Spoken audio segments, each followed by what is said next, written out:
જય માતાજી, હું ગીતાબા પરમાર। અત્યારે ગોપાલભાઈ એક નિવેદન આપ્યું હતું કે પ્રત્યેક ખેડૂતને હેક્ટર દીઠ 50,000 રૂપિયા આપવામાં આવે। ગોપાલભાઈ એમાં શું ખોટું કીધું?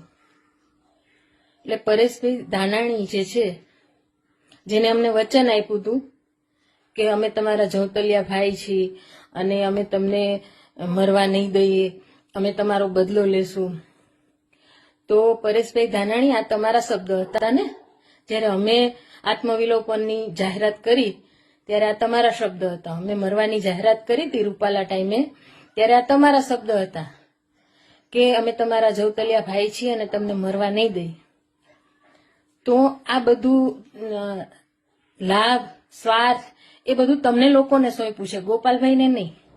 ગોપાલભાઈ એક સીધા સાદા નીડર વ્યક્તિત્વ છે અને ગોપાલભાઈ વિશે આ તમે જે બોલો છો એ સાંભળી અને એક બેનની લાગણી દુભાણી છે। ગોપાલભાઈ મારા નાના ભાઈ જેવા છે અને જવતલિયા તમે નહીં પણ જવતલિયા ગોપાલભાઈ તો જરૂર બનશે, કારણ કે ગોપાલભાઈ છે ને એ ભાજપનો વિનાશ કરવા જ આવ્યા છે અને ગોપાલભાઈ ઉપર અમારા તમામ ક્ષત્રિય બહેનોના આશીર્વાદ છે કે ગોપાલભાઈ તમે આગળ વધો અને આ બીજેપીનો વિનાશ કરો।